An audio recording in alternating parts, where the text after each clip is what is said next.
Si on pense à l'industrie agroalimentaire par exemple, c'est comme ça évoque un peu ce qui est un peu mauvais pour la santé et mauvais pour l'homme.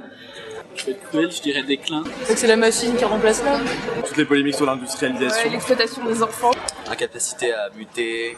Moi j'ai l'image de quelque chose qui peut-être est dans un moment de transition. Je pense à ArcelorMittal. Enfin, ça abîme l'environnement, l'industrie, mais c'est pas forcément vrai. On imagine toujours des usines énormes, les arbres qui sont coupés. C'est une chose nécessaire, donc si c'est bien fait, c'est positif.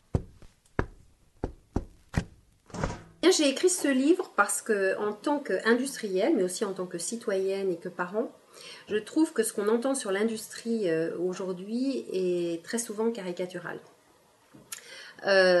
Si je prends les médias, la plupart du temps, ils parlent de fermeture de sites et de perte d'emplois industriels.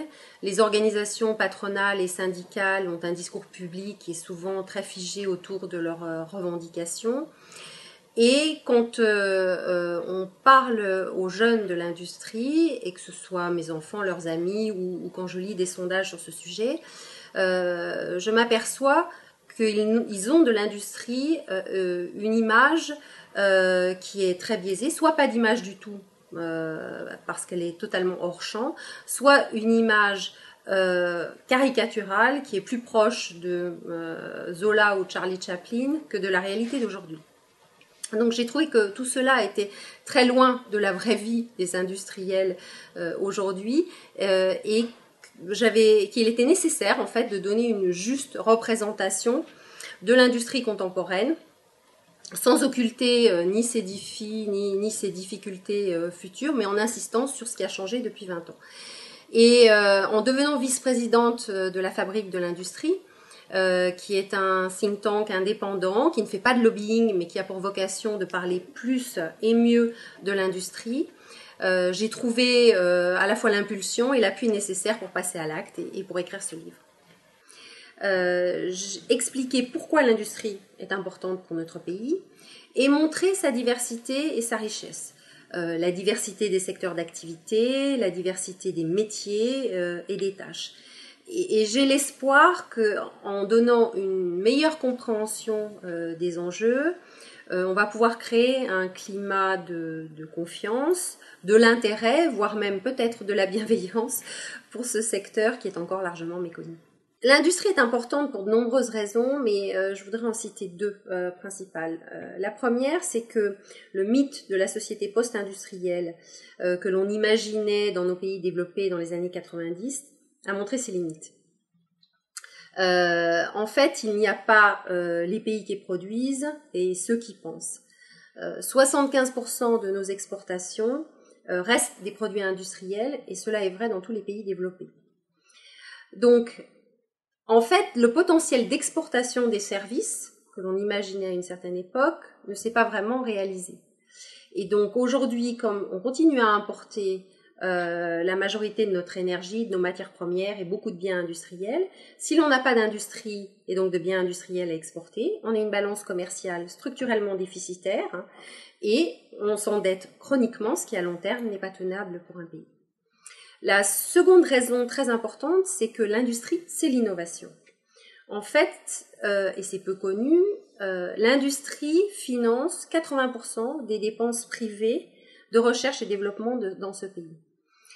Donc, déconnecter les centres de production des centres de recherche est un vrai danger parce qu'en perdant les centres de production, on perd à la fois le savoir-faire et la maîtrise des technologies et on perdra à terme les centres de recherche. Et perdre la maîtrise des technologies clés, c'est perdre le contrôle sur l'avenir et perdre sa place dans la chaîne internationale du travail. Aujourd'hui, la productivité est faite essentiellement par l'industrie. Il y a peu de productivité dans les services.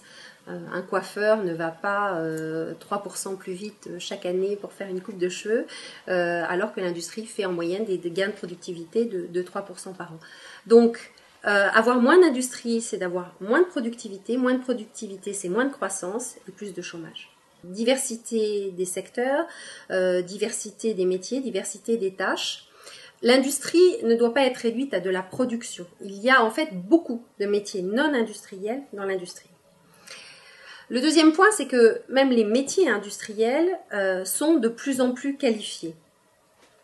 Le fait que l'on ait automatisé beaucoup de tâches fait qu'aujourd'hui, le rôle d'un ouvrier comporte de plus en plus de la supervision de machines complexes, du contrôle qualité, du contrôle sécurité, de la maintenance, etc.